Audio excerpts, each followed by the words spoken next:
Glória a Deus, a paz do Senhor Jesus, igreja.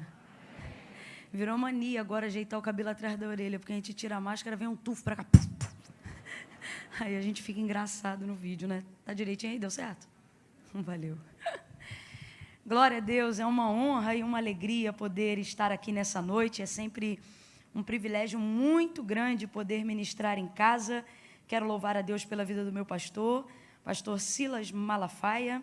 Louvar a Deus pela vida do meu pastor Odilton e pela vida do pastor Samuel. Eu só não digo meu pastor, mas é também pastor, porque eu acho que eu sou mais velha do que o Samuel. Eu acho. Pode ser que não, né? Mas eu estou feliz de estar aqui e feliz de ver que a geração dos crentes feitos de açúcar acabou. Né? Rapaz, o povo veio, até quem é mais doce entrou na sombrinha e disse, eu vou. Que alegria, Deus abençoe a vida de cada um dos irmãos.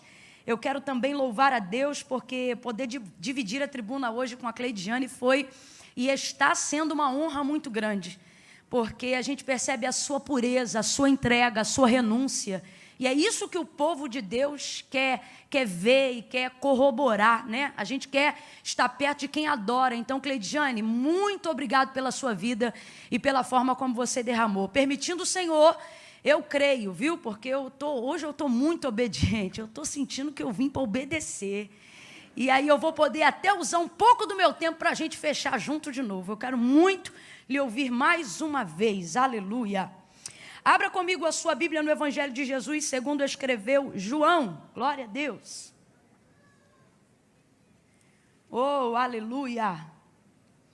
Evangelho de Jesus, segundo escreveu João. Pode, obrigada. Só para dizer para vocês, gente, que terminando o culto, os materiais da loja estarão disponíveis ali no lounge. Eu sempre quis falar isso. Porque às vezes a gente diz assim, está ali na banca, né? Mas quando a gente está assim, a gente está ali no lounge da igreja. E se vocês desejarem adquirir, vocês já sabem o propósito que a gente carrega, né? E vai ser uma bênção, tá bom? Só para mostrar para vocês, hoje tem a bata do leão, aquela que o tronco é cinza e a manga é no preto. E vocês já sabem que é proposital. Para quê, Camila? Para afinar a cintura. Diga aleluia. Tem o vestido fé também hoje, nessa malha mais grossa, própria para essa noite que nós estamos vivendo hoje. Eu amo esse vestido e vocês sabem por quê, né? Se colocar um tênisinho, derruba 10 anos em qualquer idade. Não é à toa que eu estou de tênis, eu já estou nessa fase. E tem aquela que é super discreta, quase não chama atenção, que é a virtuosa de A a Z, toda no brilho, no paetê, baseada em Provérbios, capítulo de número 31. Como eu sempre digo, essa aqui é aquela para quem está acostumado a brilhar. Tipo, você quer brilho? Toma brilho, minha filha. É desse jeito. E tem também uma marca nova que o pastor Eduardo Gonçalves está lançando, e ele está desenvolvendo uma ideia muito bacana em cima do tema cabeça para cima. É um C subindo, e tem essa malha estonada, que é uma long, linda. Eu acabei de batizar ela num copo d'água. E também os bonés. Eu particularmente gosto muito, então eu quis entrar nessa com ele porque eu uso, né? Apesar de ter esse semblante super assembleianossauro, eu também sei ser church. E aí eu uso. Tá aqui, ó, cabeça para cima, dá para dar um zoom aí, foca em mim. Eu sempre quis dizer isso também. Gente, o acabamento desse boné é surreal. Se vocês desejarem adquirir, tem esse aqui e tem esse aqui mais voltado para as mocinhas. Cadê, ó? Tá aí. Pensa num bordado, num material de qualidade. Vai estar disponível ali fora, tá bom? Pode pegar aqui, varão. João, capítulo de número 19. Brigadão. A partir do versículo 24 em diante. Glória a Deus. Evangelho de Jesus, segundo escreveu João, capítulo 19, versículos 24 em diante.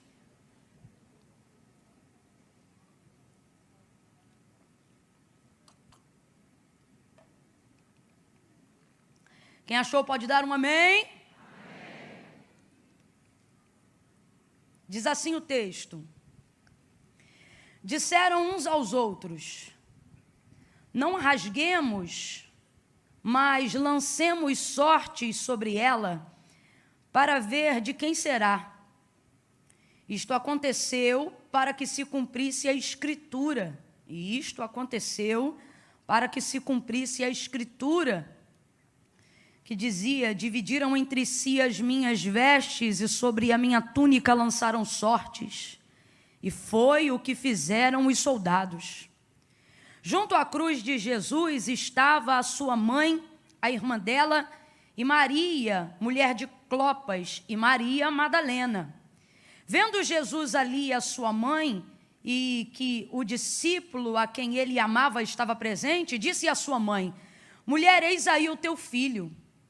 Depois disse ao discípulo: eis aí a tua mãe. E desde essa hora em diante o discípulo a recebeu em sua casa. Mais tarde, sabendo Jesus que tudo estava consumado, e para que a Escritura se cumprisse, perceba, e para que a Escritura se cumprisse, disse: tenho sede.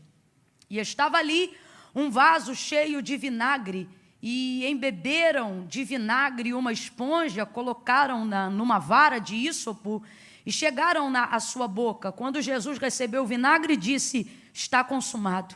E inclinando a cabeça, entregou o Espírito. Como era o dia da preparação, os judeus, para que os corpos não ficassem na cruz durante o sábado, porque esse sábado era um grande dia, rogaram a Pilatos que lhe quebrassem as pernas e fossem tirados os crucificados. Foram os soldados e quebraram as pernas do primeiro e a do outro, que com ele fora crucificado. Mas, chegando-se a Jesus e vendo-o já morto, não lhe quebraram as pernas. Contudo, um dos soldados transpassou-lhe o lado com uma lança, e imediatamente saiu sangue e água. E aquele que viu isto testificou que o seu testemunho é verdadeiro, e ele sabe que é verdade o que diz, para que também vós o creais. Verso 36. E estas coisas aconteceram para que se cumprisse a Escritura que dizia: nenhum dos seus ossos será quebrado. E você diga amém por essa palavra. Glória a Deus. Oh, aleluia. Põe a mão sobre o seu coração. Deixe sua Bíblia aberta sobre o seu colo. Oh, aleluia. Aleluia, aleluia. Em dias como hoje, onde, dada a elevação da expectativa, a minha dependência em Deus é também elevada, ela aumenta. Eu me lembro de quando, bem no início, ainda caminhando com o Senhor, ele dizia para mim: não temas, abra a tua boca que eu a encherei. E em dias como hoje eu me lembro destas palavras, e isso me dá força, me anima a fé. E vezes antes de assumir a tribuna para ministrar a palavra de Deus, Deus sempre usava alguém no círculo de oração, antecedendo a ministração da palavra, e era um corinho que me lembrava uma oração, né? É uma oração cantada, na verdade. Se você é dessa época, você conhece esse lançamento, diz assim: fala, Deus, fala, Deus, toca-me com brasa. Faça disso uma oração, diga: fala, Deus, fala, Deus, sim, alegre atendo ao teu. Fala, Deus, fala. Fecha os teus olhos, curve a sua cabeça. Fala, fale com Ele. Toca-me com brasas do... Faça disso uma súplica, peça. Fala, Deus, fala, Deus, sim, alegre atendo. Sim, alegre até. Sim, alegre alegre atendo ao teu. Senhor nosso Deus e nosso Pai, é com alegria que queremos atender ao teu mandar. É com alegria que queremos atender o teu comando. Nós estamos aqui, Senhor, por causa do teu nome. Nós estamos aqui por causa da tua glória. Nós estamos aqui para exaltar a tua fidelidade nesta noite. Nós estamos aqui porque ninguém nos ama como o Senhor nos ama. Nós estamos aqui por causa da multidão das tuas misericórdias, que tem sido a causa de não sermos consumidos, Deus. Quantos levantam pela manhã e à tarde já não são, mas nesta noite, como Davi, nós podemos te erguer um altar de adoração e tributar a ti toda a honra e toda a glória que é devida ao teu nome, porque nós deitamos, dormimos e estamos de pé, porque só o Senhor nos faz habitar em segurança. Quantas vezes tu tens sido o abrigo seguro, quantas vezes o Senhor tem sido o nosso chão, o nosso sustento, a nossa força. Quantos aqui nesta noite vieram do trabalho, outros pegaram trem, alguns vieram de carro, alguns no conforto, outros vivendo um revés da vida, mas todos estão diante do teu altar, Senhor. Todos estão diante da tua grandiosa presença, não porque queremos ouvir apenas uma palavra motivacional, não porque queremos administrar apenas um culto, mas porque precisamos ouvir a tua voz para termos a paz que excede todo o entendimento. É a tua palavra que orienta e que governa a nossa vida. Quantas vezes a nossa esperança já não foi renovada pelo poder da tua palavra? Tu és o mesmo e não mudaste, o Deus de Abraão, o Deus de Isaac, o Deus de Jacó, e por isso nós viemos aqui, porque tu também é o nosso Deus. Graças ao sangue do teu filho vertido na cruz do Calvário, agora eu elevo a minha voz em oração a ti, junto com a tua igreja, e não estou preocupada com técnica nem com oratória.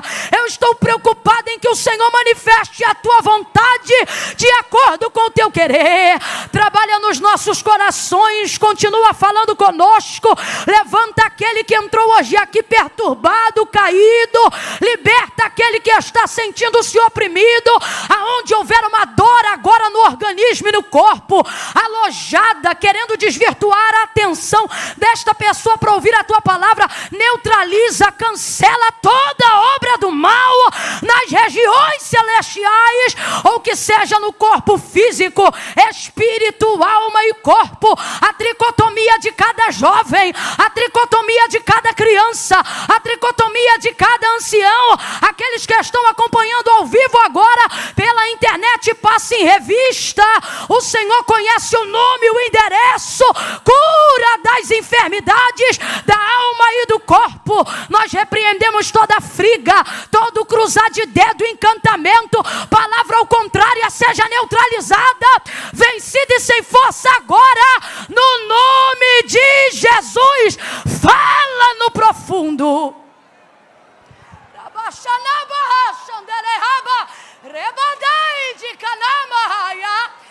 Fala no profundo, no oculto e no escondido, e alinha-nos ao centro da tua vontade e o teu querer. Glorifica, glorifica, glorifica, glorifica o teu nome, e nós te glorificaremos ainda mais, não a nós, Senhor, mas ao teu nome. Glória, sem cessar. Nós oramos e te pedimos, fala, que os teus servos ouvem, em nome de Jesus. Quem concorda, diga amém. Oh, amém, aleluia.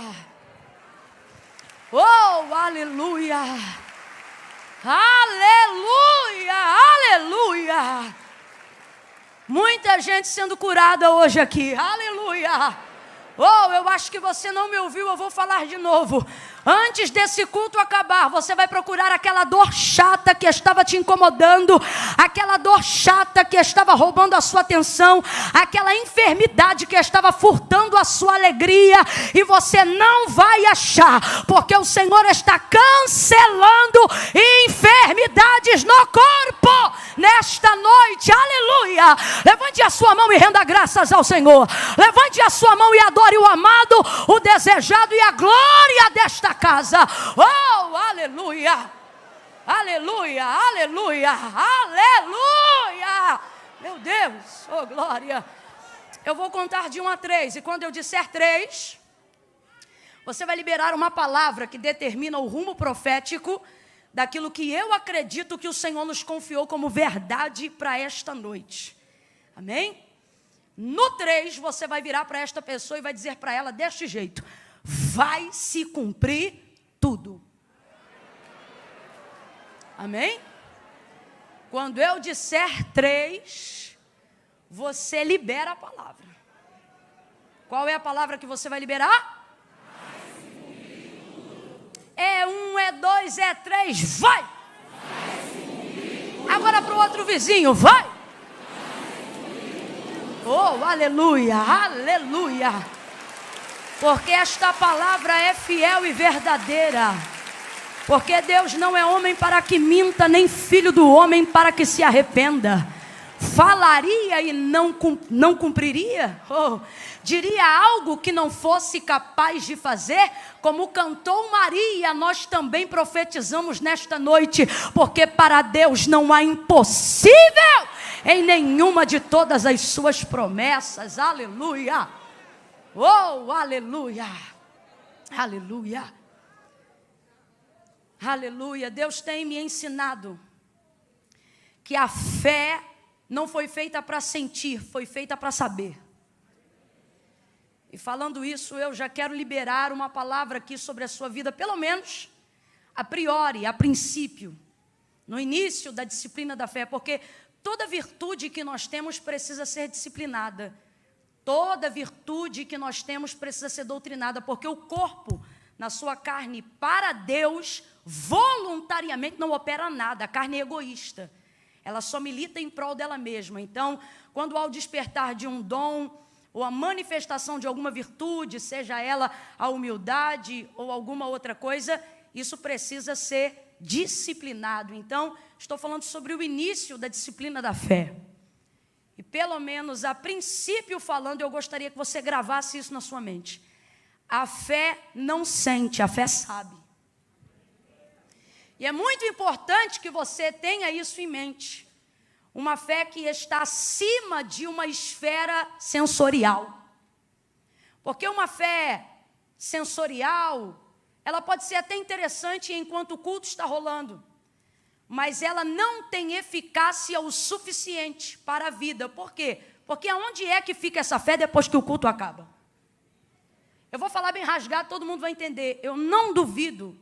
Pelo contrário, a sua presença aqui nessa noite é a maior comprovação e confissão pública de fé de que você crê. Senão você não viria a este culto. Mas na maioria das vezes a nossa fé, ela é certa por ser verdadeira, mas por estar sendo executada na área errada, até aquilo que era para dar certo dá errado. Não por falta de fé, mas por estar utilizando uma fé genuína no lugar errado. Ou, em outras situações, por estar achando que se tem uma fé genuína, quando na verdade tudo que se tem é uma fé sensorial, uma fé motivacional. Você fica animado enquanto o louvor está cantando, você crê. Você se anima enquanto a palavra está sendo pregada, mas depois a sua vida oscila igual um gráfico de um cardiograma. Ora lá em cima, ora lá embaixo, porque você precisa ser motivado o tempo todo pelo que você sente para você passar a crer. E uma fé que é governada por sentimentos não é o suficiente para te dar estabilidade. Não é o suficiente para que você venha provar de uma vida de milagres. O que disse Jesus para Marta? Se credes, verás a glória de Deus. E ela tinha fé. Marta, por exemplo, tinha muita fé. Eu já falei sobre isso aqui. Quando Jesus chega na aldeia de Betânia, depois de Lázaro, 4 dias já morto, ela diz assim: se tu as tivesses aqui, o meu irmão não teria morrido.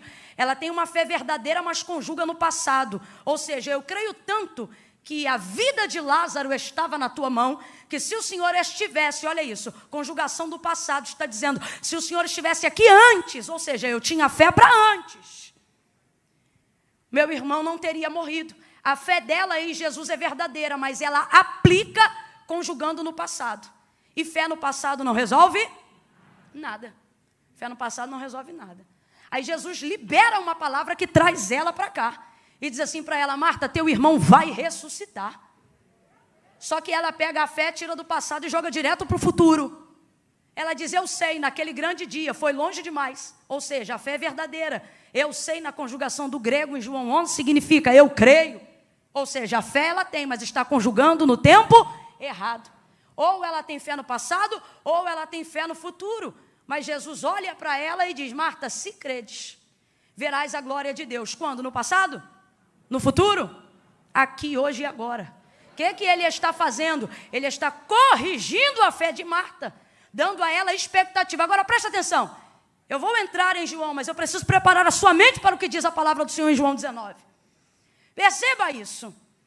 Jesus, quando sai da aldeia de Betânia, já toma uma decisão: eu vou ressuscitar Lázaro. E ele precisa do conselho de alguém para tomar essa decisão? Ele precisa da fé de alguém para tomar essa decisão? Muito antes de animar os discípulos para irem a Betânia, muito antes de animar Marta a crer, muito antes de corrigir a expectativa da fé da sua irmã Maria, ele já havia decidido muito antes de chegar na aldeia de Betânia. Ele disse: Lázaro está morto, mas eu vou ressuscitá-lo. Então preste atenção, Jesus não está trabalhando com a fé de ninguém para decidir se opera um milagre na vida de Lázaro. Ele já decidiu. Mesmo assim, ele vai animando a fé de todo mundo, para que as pessoas possam caminhar até a realização desse milagre com ele. E é exatamente a mesma coisa que ele tem feito conosco. Preste atenção. O capítulo onde nós lemos o momento do Calvário, a crucificação de Jesus Cristo, vão haver 4 menções, das quais 3 em João 19. Nós separamos nesta noite, onde o texto massifica, falando que algumas coisas, mesmo que fossem tristes, pesadas e outras triunfantes, todas elas, segundo o relato de João, que foi testemunha ocular do episódio do Calvário, determinam que aconteceram pela batuta orquestrada da palavra. Se você substituir a palavra escritura por palavra, é basicamente o que o texto está dizendo. Que tudo o que aconteceu diante de Jesus, ou com Jesus, no momento do Calvário, aconteceu para embasar as palavras liberadas pela boca do profeta Isaías. Quem ainda está comigo, diga amém. Tudo que parecia avesso, tudo que parecia inverso, tudo que parecia incerto, e até o que demonstrava medo, insegurança, tristeza, vergonha e dor, João vai pontuar cada uma dentre as 4, e nós escolhemos hoje aqui 3, aonde ele deixa claro dizendo: isto aconteceu para se cumprir a Escritura, e isto aconteceu para se cumprir a Escritura, e isto aconteceu para se cumprir a Escritura. Veja como a palavra de Deus é quem vai determinar tudo aquilo que vai acontecer na vida do próprio verbo vivo feito em carne. O que eu estou querendo dizer com isso e o que isso tem a ver com fé, você vai entender agora. A maioria de nós que estamos aqui, sem dúvida nenhuma, temos fé. Complete aí para mim: nós temos fé. Nós temos fé. Mas não pode ser uma fé sensorial, uma fé que só sente. A fé verdadeira não está baseada no sentir, está baseada no saber. Porque se eu tomo decisões, ou se eu interpreto as circunstâncias que se movem ao redor de mim na minha vida, baseado somente naquilo que eu sinto, hoje eu creio, amanhã eu não creio. Hoje eu tenho força, amanhã eu não tenho força. Se está tudo bem, eu fico legal. Se de repente a porta se fecha, eu me entristeço. Porque eu estou deixando os meus sentimentos governarem a minha vida. Aonde nascem os sentimentos? Na alma. E a fé está ali? Não, a fé é motivada pelo Espírito. As rédeas da minha vida precisam estar nas mãos do Espírito. Então, quando o Espírito se manifesta, querendo demonstrar qualquer coisa que é contrário à palavra, se eu tenho de Deus palavra, consequentemente também terei fé, e darei ao Espírito autonomia para, sujeitando a alma, ele dizendo: segura ela aí. Por quê?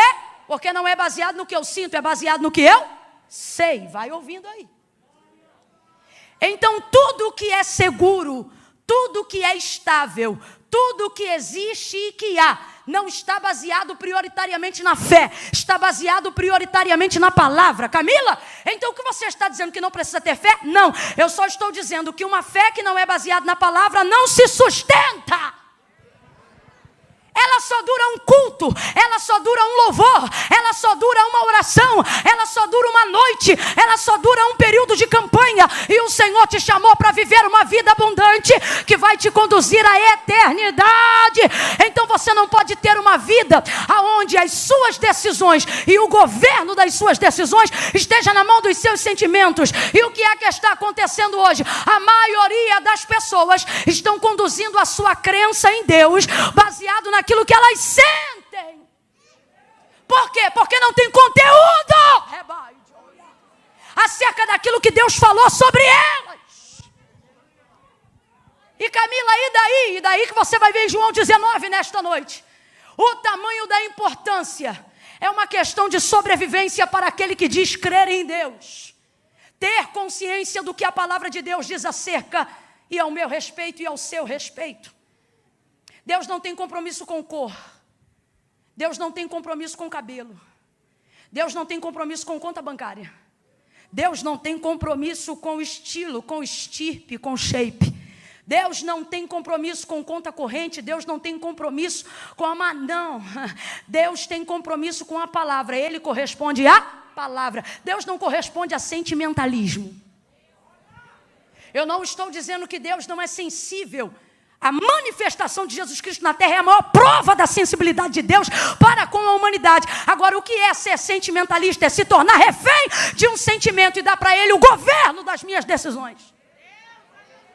Você acha que vai convencer Deus acerca das coisas que você precisa, dizendo para Ele apenas o quanto você está magoado? Você precisa reagir e se comportar diante de Deus, respaldando diante dEle a palavra. Por quê? Porque Deus não corresponde a rostinho bonito, nem carismático. O caminho é igual para todos. Disse Jesus: se vós estiverdes em mim e as minhas palavras estiverdes em vós, pedireis o que quiserdes no meu nome. Ele disse: eu vou pensar. Ele disse: eu vou estudar o caso? Não. Se vós estiverdes em mim e as minhas palavras estiverdes em vós, pedireis o que quiserdes no meu nome. Isto vos será feito. O quê? O que você está pedindo. O alvo da sua súplica. A área de atendimento da sua necessidade. Mas é mais fácil falar do que eu sinto do que falar do que eu sei. Por quê? Porque eu não leio a Bíblia. Porque eu baseio a minha fé em cima do que os outros falam e não em cima do que a Bíblia diz. Mas hoje o Espírito Santo vai te sacudir com todo carinho pelos dois ombros e ele vai dizer: a partir de hoje você não será como uma folha seca, você não será como uma cana agitada pelo vento, você não será prato de manobra na mão de gente corrupta. Deus te trouxe hoje aqui para te dizer: a partir de hoje vai ser menos eu acho e mais a Bíblia diz. A palavra de Deus diz, a palavra de Deus garante, e Deus tomará o governo de todas as decisões da sua vida. Hoje eu ministro algo esquisito aqui. Eu ministro um tipo de fé fria.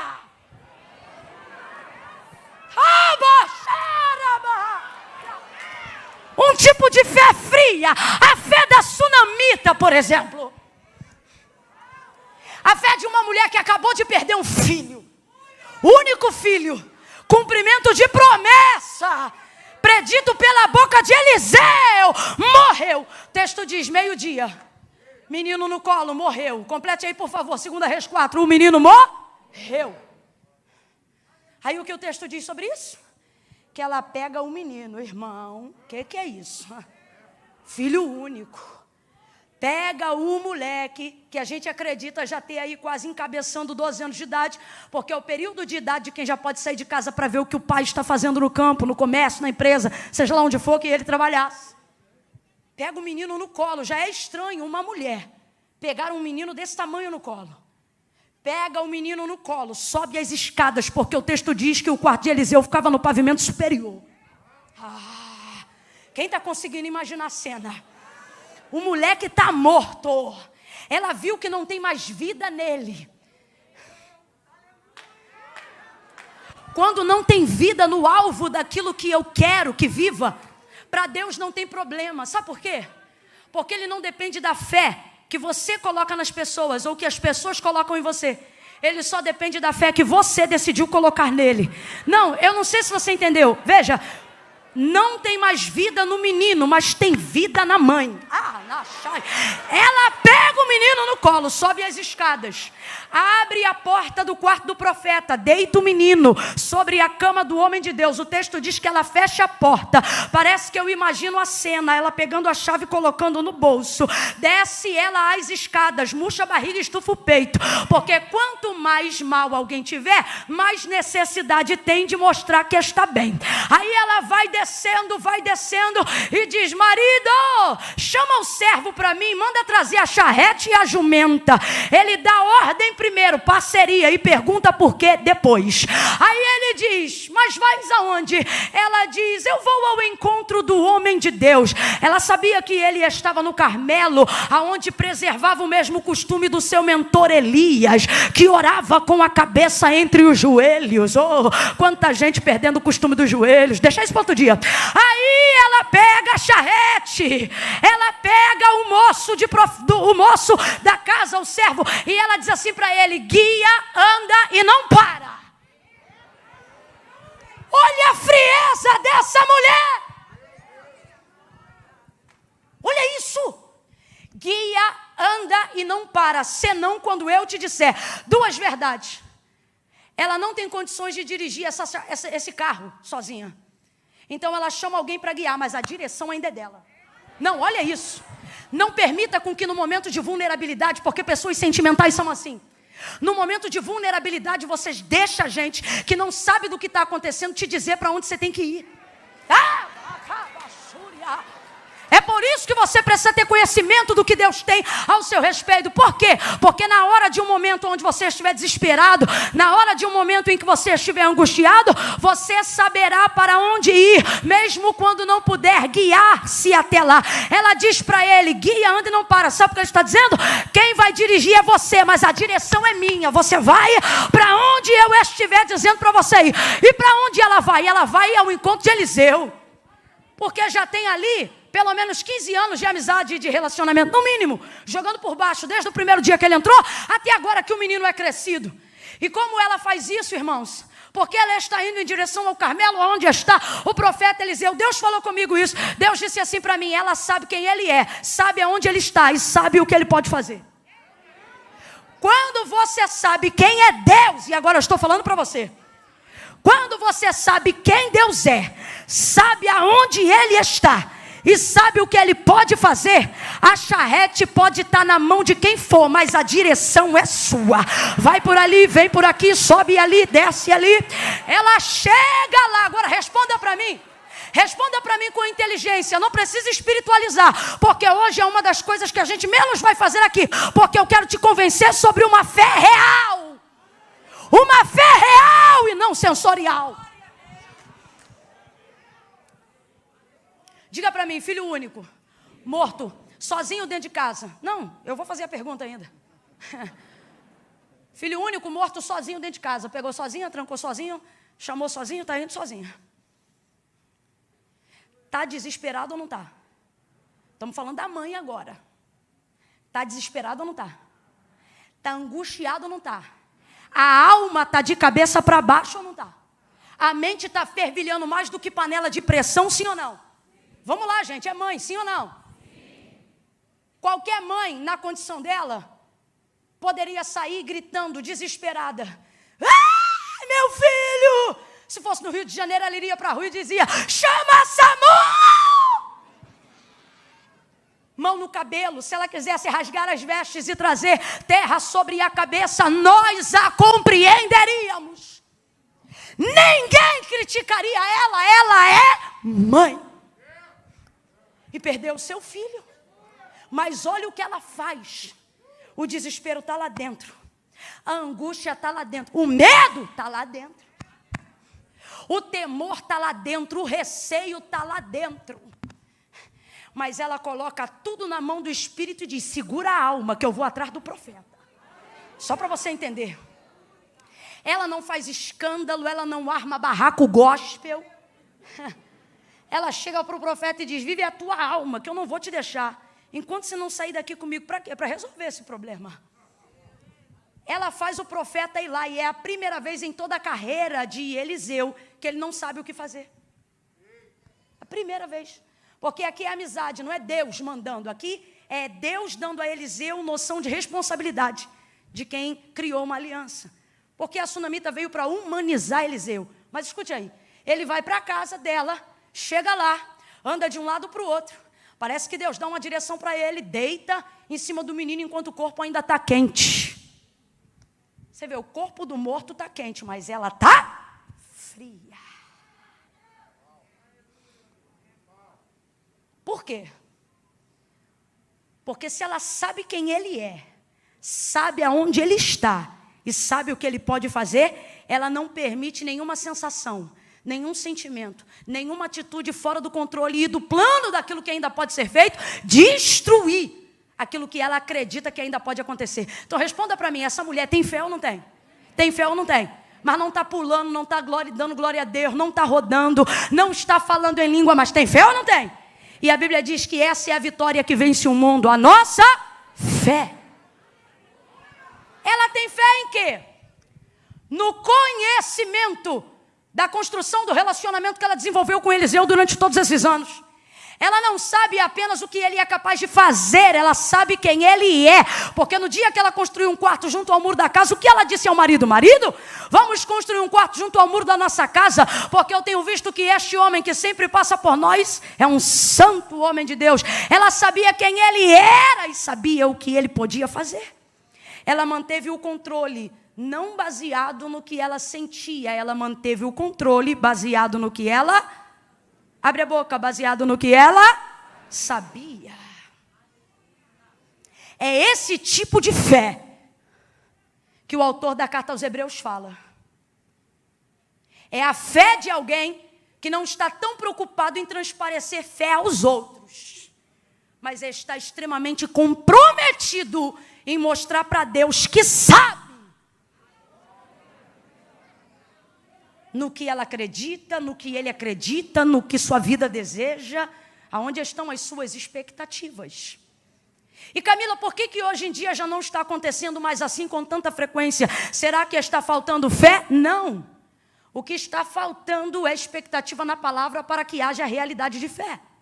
A Bíblia diz que a fé vem pelo ouvir e o ouvir da palavra de Deus. Não é qualquer palavra, a fé vem pelo ouvir e o ouvir da palavra de Deus. Se a fé vem pelo ouvir de Deus, quando eu começo a me relacionar com Deus, eu não me relaciono com Ele manifestando primeiro a fé. Eu primeiro preciso manifestar em mim a palavra, e a minha fé se manifestará diante de Deus.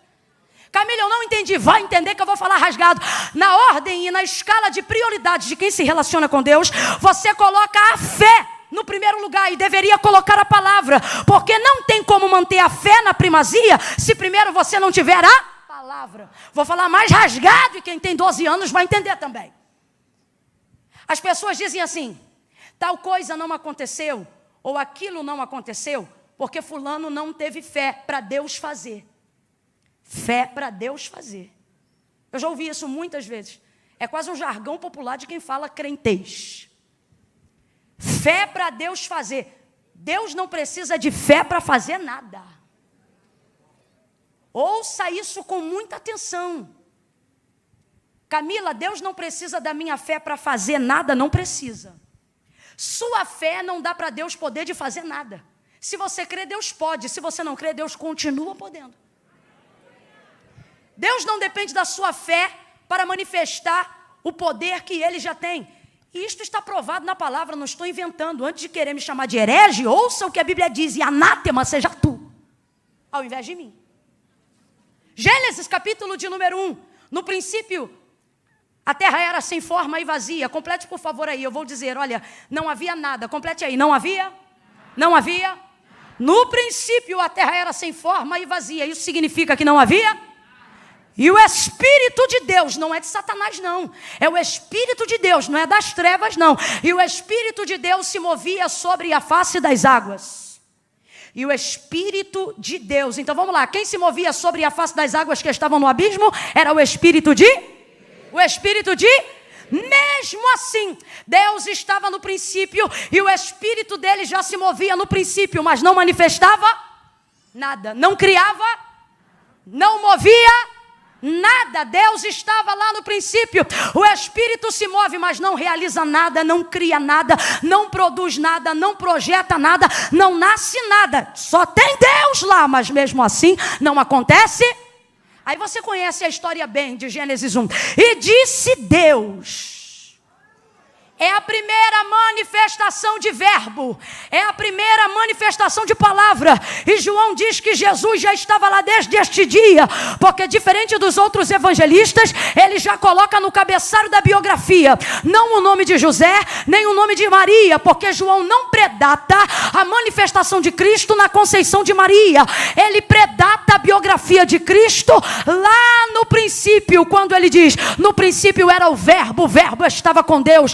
O verbo era Deus, nele estava a vida, e a vida era a luz dos homens. Ouça isso, Gênesis 1. Aí ele diz assim: e disse Deus, haja luz.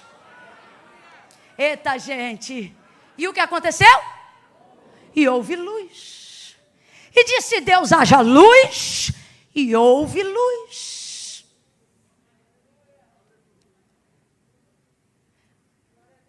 Quando Deus disse, haja luz, quem foi que disse?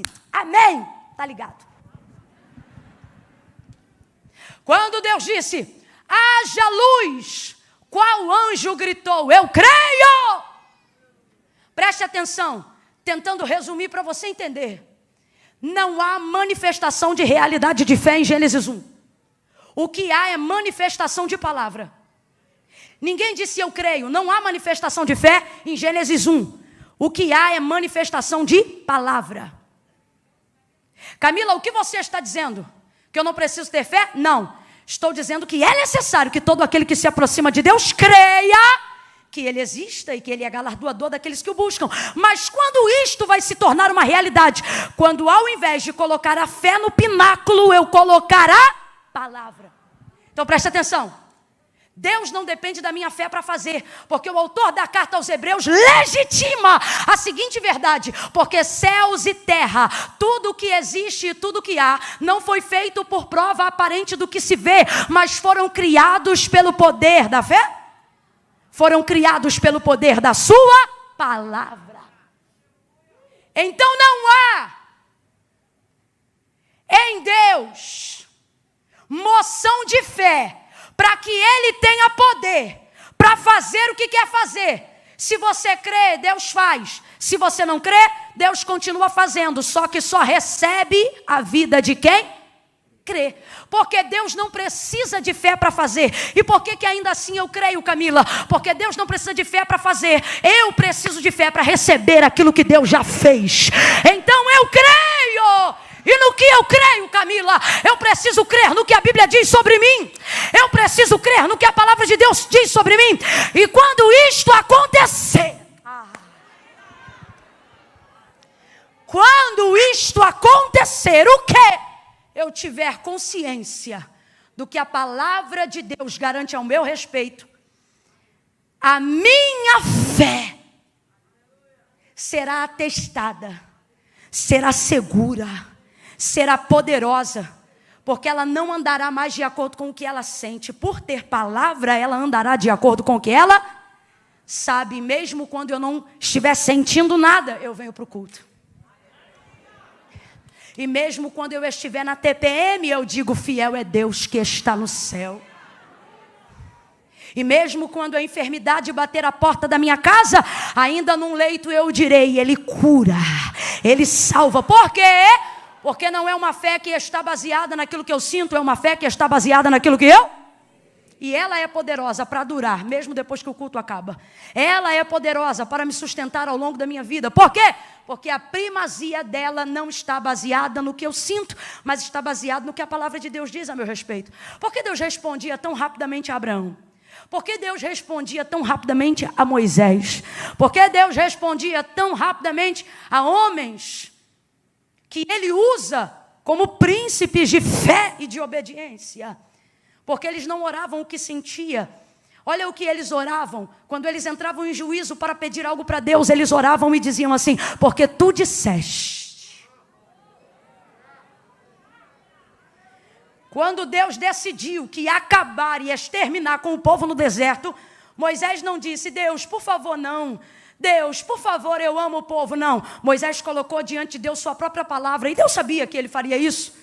Deus, na verdade, não estava provando a ele, estava provando o coração de Moisés. E Moisés olhou para ele e não disse o que sentia, simplesmente reproduziu as mesmas palavras que Deus havia dito acerca do povo. Porque tu disseste que faria este povo herdar a terra que jurou aos seus pais. E isso fez com que Deus mudasse a momentânea sentença que aparentemente estava sendo delegada naquela hora diante do povo no deserto. Ezequiel, capítulo de número 37, nós vamos ver a maior realidade do que está sendo dito aqui.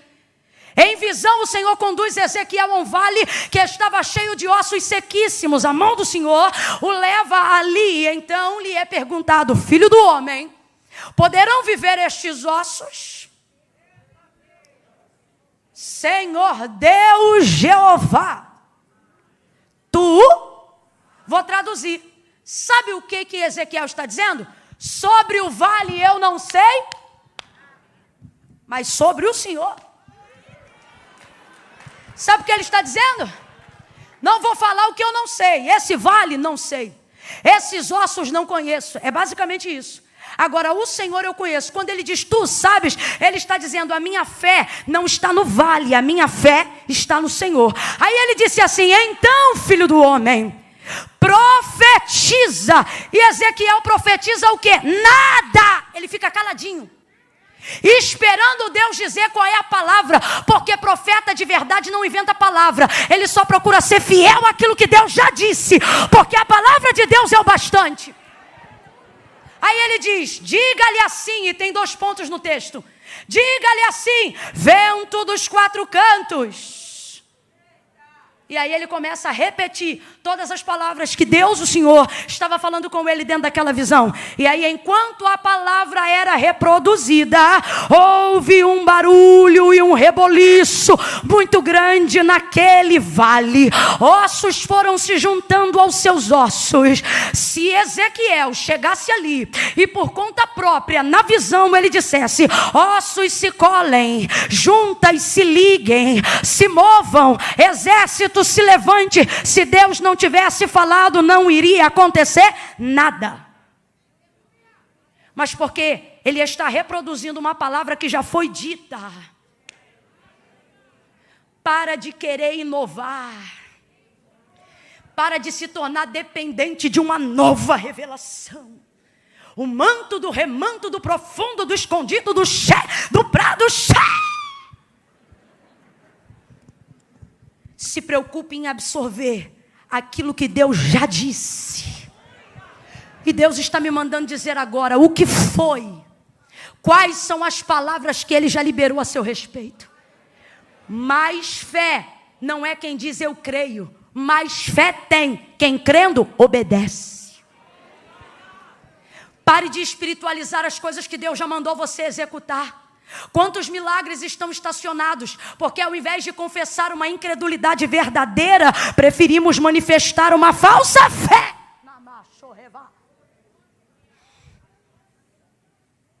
Segunda Reis 4, a viúva: meu marido morreu, credor está na porta. Declara-me o que tens, disse Eliseu. Só tem uma botija de azeite. Entra no quarto, fecha a porta, e nos vasos que pediu, todos emprestado, derrama o azeite da botija nos vasos.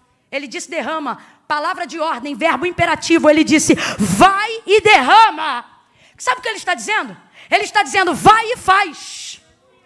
Ele não está dizendo creia, ele já está trabalhando com a fé que acredita que ela tem. Por isso ele não diz entre e ora, ele disse entra e faz. Ah, não, vou falar isso aqui. Aí a gente entra no quarto, tá com a palavra, tá com a palavra. A palavra do profeta é: entra e derrama. A gente segura a botija. Quando vê a quantidade de azeite que tem na botija e a quantidade de vasos que está esperando para ser cheio, a gente fecha o olhinho. Senhor, meu Deus e meu Pai, eu estou aqui na tua presença e te apresento esta botija. Leva a mão, não vou falar rasgado. Você está espiritualizando o que Deus já mandou você fazer. Sabe por que teve milagre? Porque ela foi lá e derramou. E se você ler direitinho, em casa lê, não acredita, lê. E se crê, lê de novo. O azeite não foi multiplicado dentro da botija. E também não foi multiplicado dentro do vaso. O azeite foi multiplicado no fio do azeite enquanto ela derramava. Camila, eu ainda não entendi. Agora veja bem, se ela chega e começa a orar, pastor Dilton, enche a minha botija, transborda a minha botija, Deus não ia fazer? Porque a palavra não era entra e ora, a palavra era entra e derrama, faz. Aí Deus já falou, eu coloquei na tua vida unção para curar. Quando vem aquela onda no culto de avivamento, Deus diz que está curando, você sente um monte de coisa. E de vez em lá e chapar a mão em quem Deus mandou você chapar. Aí você fica assim, Deus me dá unção, Deus me dá unção. Deus diz, unção eu não te dou mais, porque eu te dou unção desde o dia que você nasceu. Agora começa a pedir coragem, porque unção para curar você já tem. Mas você não faz, você não toca. Por que não? Porque você prefere espiritualizar. Deus trabalha numa incredulidade sincera, mas não suporta uma fé falsa. Voltou na mesma casa que os discípulos o tinham visto, mas Tomé não cria. Se eu não colocar o dedo nos cravos, não creio. Ah, é? Jesus volta na casa de novo. Comeu lá? Não. Bebeu lá? Não. Dormiu lá? Não. Falou mais alguma coisa aos outros 11 ou aos 10, perdão? Também não. Voltou lá só por causa de quem? Tomé, porque disse, não creio. Aí Tomé está lá dentro da casa, aparece Jesus, esperando ele. Ele toma um susto. Senhor! Senhor não, vem aqui. Bota a mão aqui. É porque sou eu que estou falando. Claro que Jesus não falou assim. Estou parafraseando. Senhor, eu creio. Eu creio não. Vem aqui, mete a mão aqui. Veja a lança que perfurou. Enfia o dedo no cravo aqui, ó. E aí, agora você crê, Tomé? Agora eu creio. Mas bem-aventurados que não viram, mas creram. Escute isso. Camila, Deus corresponde à incredulidade? Se ela for sincera, Ele não corresponde, mas trabalha. Ele vai lá e lapida. É melhor alguém que chega no culto e diz, Senhor, eu vim hoje porque eu quero crer, mas a minha fé precisa ser aperfeiçoada. Eu não estou bem, não. Eu estou espiritualizando para não dar de frente com a verdade, que é qual? Que eu sou um crente meia tigela. Eu estou espiritualizando porque a real é que eu não tenho coragem de fazer nada do que o Senhor me orientou a fazer. Se a incredulidade for sincera, haverá chance. Mas se a fé for falsa, pode vir 7, 14, 21. Não vai acontecer. Estou sendo sincera. Agora, vou lá, estou sentindo de ir, não, mas eu vou lá porque eu sei. Por isso Paulo não disse, ofereça um culto espiritual para Deus. Ele diz, vem para o culto e ofereça um culto racional. Vem aqui e coloca diante de Deus o que você sabe, o que a Bíblia diz. Camila, isso é afronta? Não. É entrar em juízo com Deus, é anunciar a sua palavra, é dizer, Deus, eu estou aqui porque a tua palavra diz assim, a tua palavra diz assado, e a tua palavra diz isto, e a tua palavra diz aquilo, e por isso eu vim. Fechando em João 19, porque eu pareço doida, mas não sou. Verso 24. Quando os soldados rasgam as vestes e lançam sorte sobre a túnica, João termina o verso 24 dizendo assim, quem fizeram isso foram os soldados. Olha o que acontece na vida de alguém que é norteado pela palavra. Olha o que a fé de alguém que é embasada na palavra faz com tal pessoa. Foram os soldados que fizeram isto. Isto o quê? Rasgaram, tiraram, desnudaram. É momento de vergonha ou não é? Vamos lá, gente, é vitupério ou não é? É vergonhoso e constrangedor, sim ou não? Vem, igreja, sim ou não? Sim. Só que João diz assim, mas isto aconteceu para que se cumprisse a Escritura. Vamos substituir pela palavra, para que se cumprisse a... E aí João repete a palavra que está escrita pela boca do profeta Isaías, que foi dita muitos e muitos anos antes deste fatídico dia chegar. Sabe o que João está dizendo? Porque eu sei o que a palavra diz sobre o que isso está acontecendo. Foram os soldados que fizeram, mas eles só fizeram porque a palavra diz que eles fariam isso. Ponto número 1. E serão só 3.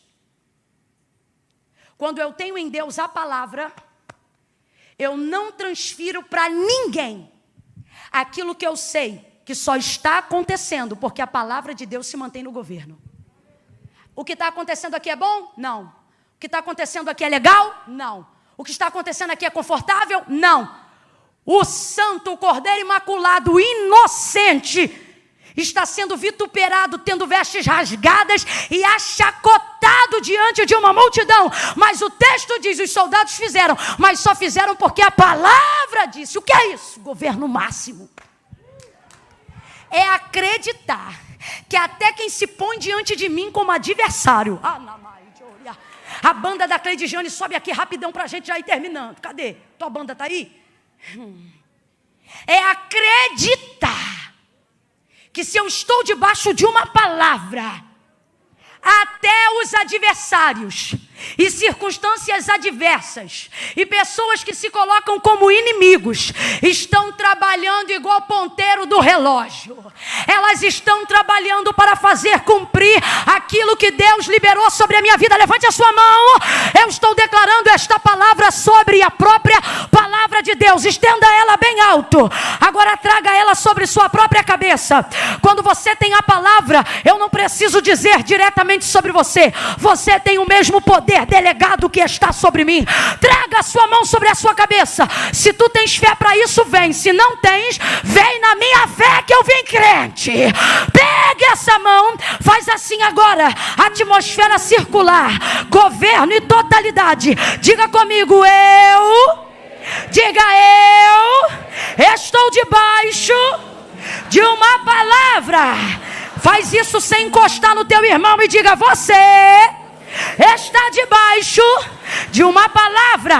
Sua casa está debaixo de uma palavra. Teu casamento está debaixo de uma palavra. Os teus filhos estão debaixo de uma palavra. Tua vida espiritual está debaixo de uma palavra. Deus tem palavra para a tua alma. Deus tem palavra para o teu corpo. Deus tem palavra para as tuas emoções. Deus tem palavra para o teu espírito. Ouça, Ele tem palavra para os teus negócios. Ele tem palavra para a tua vida espiritual. Ele te trouxe hoje aqui e Ele está dizendo, não ande a ermo, ande direcionado. Você está debaixo de uma palavra. E por isso vai se cumprir tudo.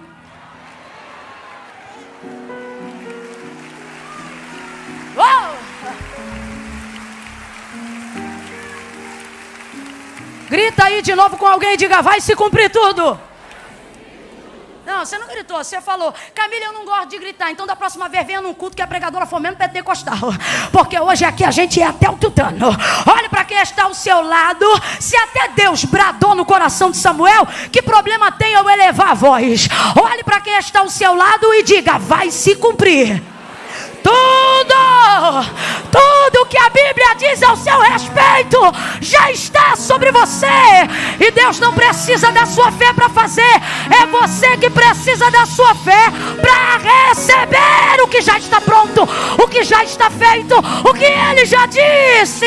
Quem acredita nisso, reaja, reaja, reaja.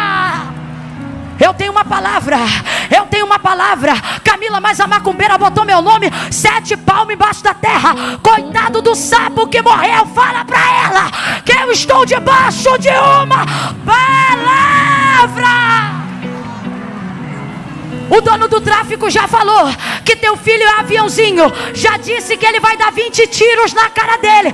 Não precisa falar pro dono da boca. Só preciso saber. Diga, eu tenho quarto, tenho joelho. E este moleque está debaixo de uma palavra.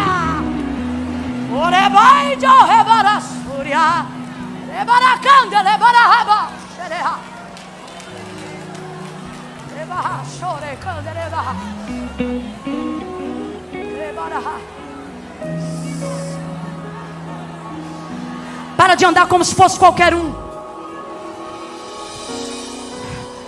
Pare de se comportar como se você fosse alvo de sorte ou azar. Para. Você tem palavra. Você tem fé. Você só precisa botar para acontecer. Só precisa se posicionar para receber. Até o inimigo trabalha igual um ponteiro no relógio, pensando que está fazendo mal a mim, mas ele só está cumprindo a. E quando é que eu tenho esse discernimento? Quando eu sei o que é dito sobre mim. Eu já vi isso acontecer muitas vezes. Crente passar por humilhação, na hora da tribulação falar meia dúzia de coisa que não deve, mas depois sentar em casa, lembrar ou o que disse o profeta, ou o que Deus falou contigo na Bíblia. E aí você diz, não, Deus falou isso aí. E aí a gente se aquieta. E o inimigo pensa, estou tirando farinha com o cara dele. E a gente diz, está trabalhando de graça para mim, menino, me respeita.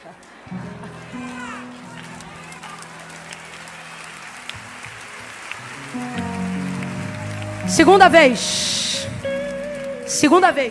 Ninguém se mova agora. Não fui eu que pedi você para ficar de pé. Se foi o Espírito que te botou de pé, agora sustenta. Segunda vez. O texto diz assim: e vendo que já estava chegando a hora, disse, tenho sede. Você leu comigo, em casa medita melhor. O texto diz assim: e disse, tenho sede, para que se cumprisse a. Então, quando ele pede de beber água, não está pedindo baseado na necessidade de querer água. Está pedindo na necessidade de fazer cumprir o que ele sabia que aquela hora arregimentava sobre ele. Quem está comigo aí, diga glória. Ele não está dizendo, está diante dos seus algozes, olha para mim. Você pede de beber água para quem quer te matar? Você sabe que vai vir batizada. Então o texto deixa claro, João escreveu, não que ele não tinha sede, mas não está pedindo porque tem sede. Está dizendo que tem sede porque quer cumprir a. Então a motivação é necessidade ou é cumprir a palavra? Segundo nível de maturidade da fé. É quando eu espero ninguém fazer cumprir aquilo que eu sei que posso fazer. É quando eu não dou uma de coitadinho nem coitadinha. Mas por saber o que eu preciso fazer, entendendo o cenário, eu vou lá e faço. Não entendi, Camila, vai entender. Quem é que já pediu perdão para quem não fez nada contra essa pessoa? Mas do errado Deus não espera nada. E de você Ele está dizendo, e aí, vai ou não vai? Eu não fiz nada. Pois é, mas você sabe o que a palavra diz. Aí você vai lá com a maior cara do mundo dizendo, Jesus me reveste. E você tem duas opções quando chega e pede perdão a alguém. Você diz, me perdoe. Pode ser que a pessoa se quebrante e diga, me perdoe também. Eu também errei, eu confundi as coisas. E fique tudo bem. Mas pode ser que você diga, me perdoe. E a pessoa diz assim, está perdoado.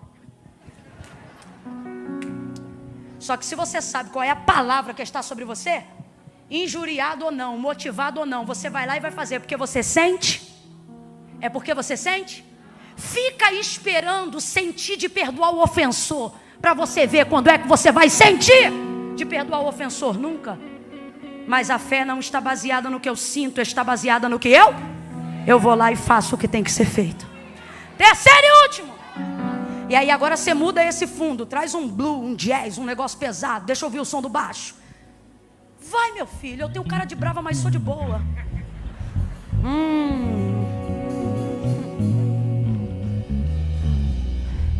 Nós vamos fazer um som agora de quem está vendo o cenário todo montado para alguém te arrebentar, ou para uma circunstância te arrebentar.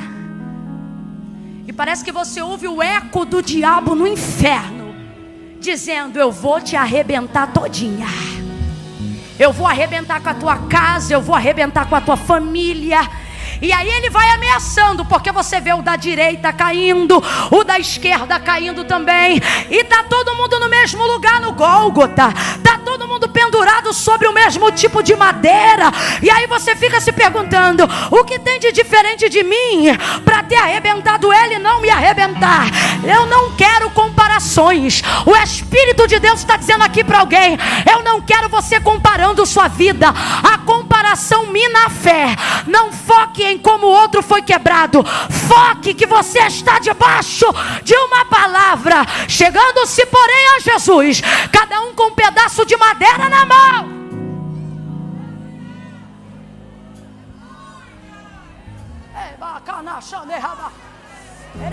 Não mudou nada. Cadê? Vamos fazer um negócio diferente. Negócio diferente, um som de guerra, um som de inferno decepcionado e igreja celebrando, um som de inimigo envergonhado e igreja triunfando. É por aí. O diabo está dizendo: vai te quebrar, vai te arrebentar. Eu fiz com o vizinho e vou fazer contigo. Eu fiz com o filho dela e vou fazer com o teu. Eu não sei em que palavra ele estava, mas eu sei que palavra tem sobre mim. Eu estou debaixo de uma palavra. Terceiro e último estágio. Que estágio é esse? É o auge da fé genuína. Jesus está morto. Complete aí, por favor. Jesus está? Jesus está? E morto reage? Morto se defende? Morto argumenta? Morto se protege? Morto não pode fazer? Está? Está lá, paradinho.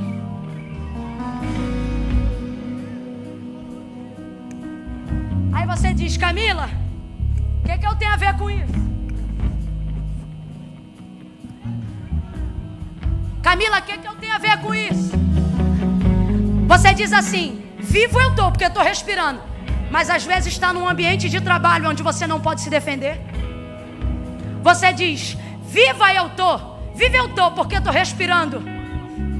Mas está morando de favor numa casa onde você não pode pedir nem para ligar o ventilador.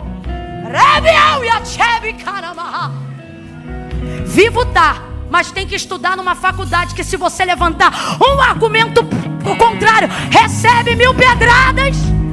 Aí você diz: Camila, vive eu tô, mas parece até que eu tenho que agir como se eu estivesse.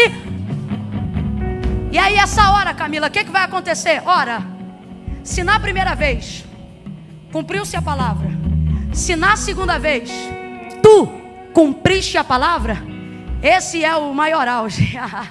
É quando, Camila? É quando eu não posso mais reagir, mas não haverá problema. Por quê? Porque você trabalha para cumprir a palavra trabalha para cumprir o que você não pode mais cumprir, para defender quando... Camila, ainda não entendi, vai entender. Deus trouxe gente hoje aqui e está dizendo: a minha palavra vai se manifestar e ela vai fazer por você aquilo que você não pode fazer. Camila, será que isso é verdade? É verdade, porque o autor da carta aos Hebreus diz que ela é viva, eficaz, mais penetrante do que qualquer espada de 2 gumes. Levante a sua mão. Eis que o guarda de Israel, o Senhor é este guarda, e é Ele quem te guarda. O sol não te molestará de dia e nem a lua de noite. O Senhor guardará a tua alma, Ele guardará a tua entrada e a tua saída, desde agora e para sempre. Levante a mão. Bendito serás ao entrares, bendito serás ao saíres. Aquele que habita no esconderijo do Altíssimo, a sombra do Onipotente descansará. Direi do Senhor: Ele é o meu Deus, o meu refúgio, nele eu confiarei. Eu estou debaixo de uma palavra. Quem está debaixo de uma palavra? A palavra vai reagir. A palavra vai reagir. Segura aí, eu termino aqui.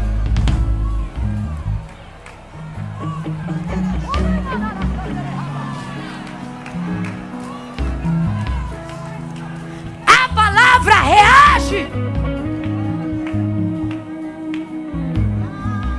Eu só preciso saber o que ela diz e executar o que ela manda. E se eu viver uma vida para cumprir a palavra me assegurará mesmo quando eu não tiver mais vida.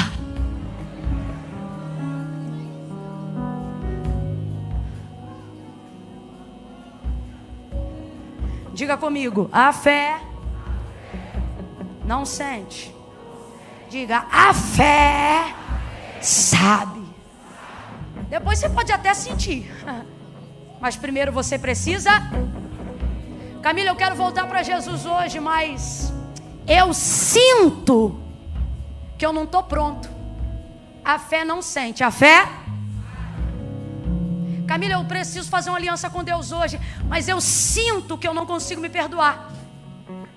Não é sobre como você se sente, é sobre o que a palavra diz. Então segure aí um pouco do que você sente e ouça o que Deus diz. Ele não diz eu sinto, ele diz eu sei que pensamentos tenho de vós.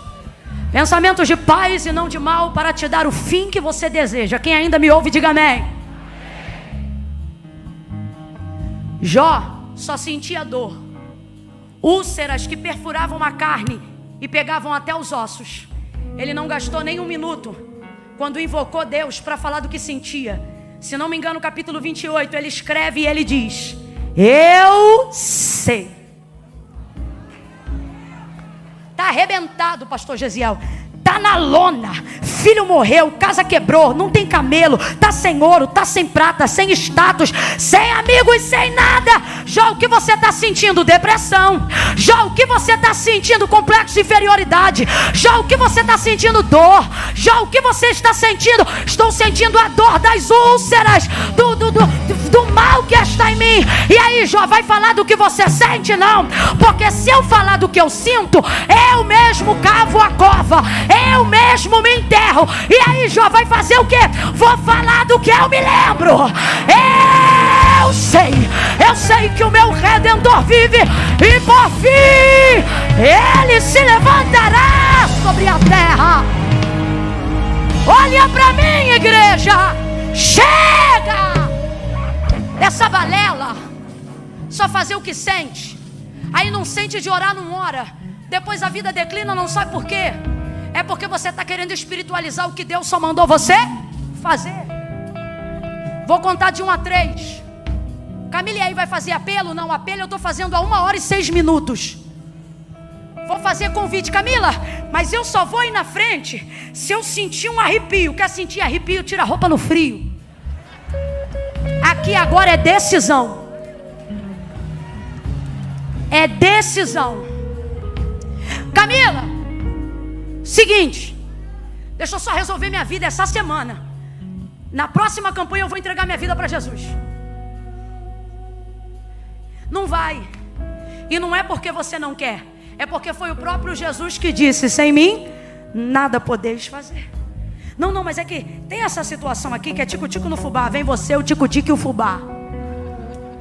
Camila, minha parada é mais séria, vigia. Tô com 8 gramas de um bagulho aqui no bolso. Vou repartir, inclusive marquei o ponto de encontro aqui. Vem você, as 8 gramas, se o fornecedor veio, pergunta se ele quer vir também. Porque Jesus não disse se prepara e vem. Ele disse: vinde a mim todos vós que estáis cansados, oprimidos, sobrecarregados. Ele não disse eu vos julgarei. Quem se lembra, completa para mim, igreja. Ele disse eu vos tem alívio de Deus. No 3, ok? Aí você vê só um refrão, tá, Cleide? No 3, quem está na galeria: ai, Camila, eu vou ter que ir aí na frente. Vai. Mas é meio longe. Longe é o céu sem Jesus. Ai, Camila, é que eu ouvi dizer que a porta é estreita. Verdade, só esqueceram de te dizer o mais importante. É estreita, mas está. Passa por ela hoje. Eu conto 1. A igreja que entende o poder da oração, levante a mão e comece a interceder agora. Eu conto 2. Se não consegue orar, seja sincero. É melhor uma incredulidade sincera e confessada, que precisa ser trabalhada, do que uma falsa fé. Não finge que está orando.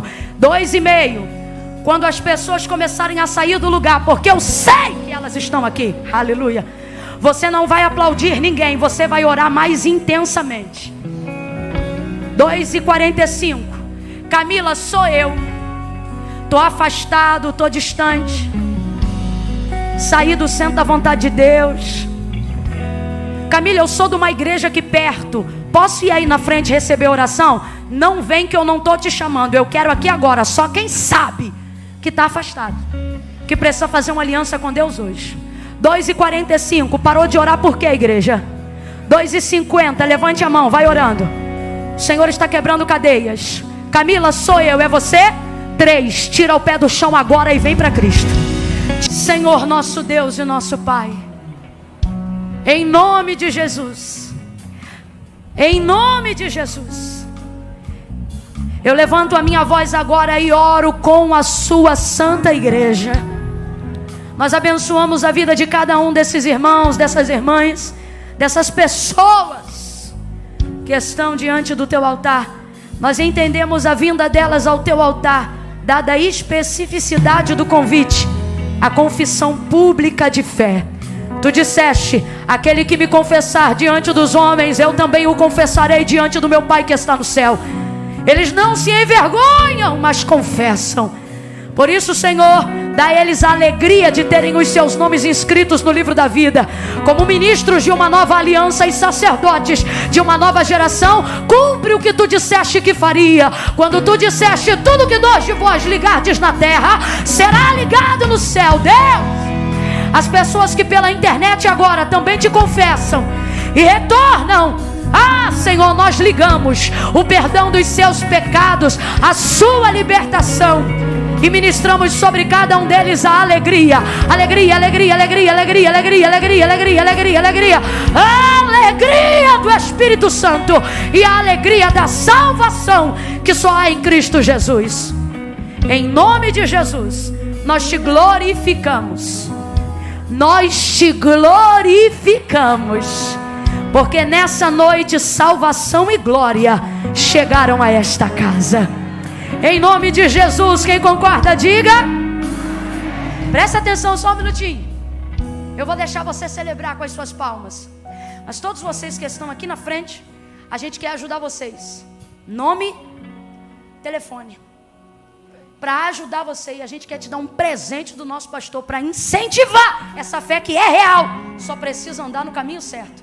Então o pessoal que está com você vai te conduzir agora para o lado de cá. É para o lado de cá, né, pastor Dilton? Para o lado de cá? Para o lado de cá? Metade aqui, ó. Divisão do corredor. Quem está daqui para lá, vai para lá. Quem está daqui para cá, vai para cá. E antes do culto acabar rapidinho, você já vai estar aqui de volta. Quem está com esse povo, espera eles. As palmas celebrem ao Senhor. Celebre com verdade, celebre com vontade. Deus te abençoe, pastor Dilton.